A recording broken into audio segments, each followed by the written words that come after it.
Good afternoon from me, Michael Labrador, and Gizmo the Yorkshire Terrier.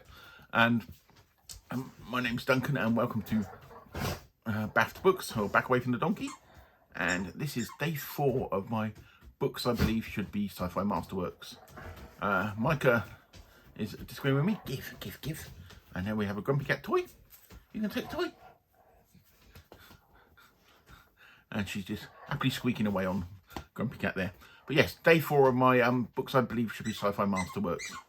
And as if you've been watching these, there will be over the next, I think I've got 3 days left. Over 7 days, I'm picking books I believe should be in the Sci-Fi Masterworks collections. And I'm trying to pick sort of less well-known, generally, though yesterday's wasn't, or just books I believe really should be in there that aren't. I said the Sci-Fi Masterworks, they're obviously limited to what they can do and what they can pick up due to copyright reasons, but these are books that I think should be on that list. I said if you look back, I've got a video introducing it and a video telling you sort of the rules I'm sticking to, and that's all part of the playlist. And so the playlist below that this will belong to, and all the other videos about this will be. So today's book is from Charles Sheffield, and it's The Web Between Worlds, and it's about a space elevator. And if you don't know what a space elevator is, it's also sometimes called a beanstalk. It is literally a elevator that will take them up to a stationary platform in space. So you have a cable that goes from the Earth all the way up into orbit, and it normally goes out and it needs to be tethered at the other end by sometimes an asteroid, some big heavy weight, counterweight. Scientifically, it's feasible. I think, if I remember rightly, that the first proposal for this was in about 1800s, and I would love to see one. But it's quite weird. At this time, there was 2 books that came out within about 3 months of each other: The Web Between Worlds and Arthur C. Clarke's Fountains of Paradise, all on space elevators. And basically, Charles Sheffield found out that Arthur C. Clarke was writing a similar book and actually wrote to him and sent him a copy of his book to say, hello, I'm not copying it. And there's an ebook. I've got both an ebook and a physical version of this. The ebook copy is a later copy of the novel, and it's got a copy of the letter that Arthur C. Clarke sent to the basically anybody who would like to know, saying that it was just an idea that 2 people came up independently, and it's just a mistake that, yeah, it's just one of these ideas that's time was due. I've read both of these, obviously, because I've got both of them. I prefer The Web Between Worlds. Arthur C. Clarke is one of these authors that I always think I should love. And every time I read him, I think, yeah, the ideas are good, but characterization, doesn't always do it for me. But I just keep plugging away, and one day I'll probably discover I'll keep reading Arthur C. Clarke stuff. But yeah, The Web Between Worlds.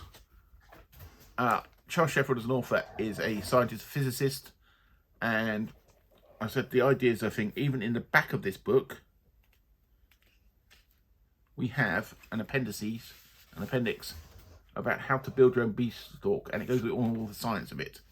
So that's how complex it is. But one day I'm going to do a comparison between this and the Arthur C. Clarke book, but let me just briefly mention why I believe Web Between Worlds should be in the Sci-Fi Masterworks. Not only the idea of the beanstalk, but it is basically a techno thriller. We have I'm trying to remember the guy's name. I'm just checking. Rob Merlin. Couldn't remember the first name. Rob Merlin is the main character in it, and he's meant to be the best engineer in the world. And he is asked to build a space elevator, a beanstalk, by this multi-billionaire who's lived in space on an asteroid for years and years and disappeared. Nobody knows him. Nobody knows him. And the whole story revolves around him building this and some subterfuge that's going along from the person who's financing it. It is basically a techno thriller. Trying to think of a good comparison. Think Michael Crichton, but better written. That's what I would say. Not that Michael Crichton badly written, but this is better than Michael Crichton. But it's a techno thriller based around the building of a huge cable going into space. And I said I believe it should be in the Sci-Fi Masterworks. I do not think there's any Charles Sheffield in Masterworks collections at all.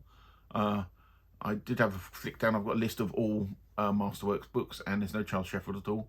And I have only just recently started to dip into it. I'd read The Web Between Worlds a few years back, and I've reread it a lot this year as well.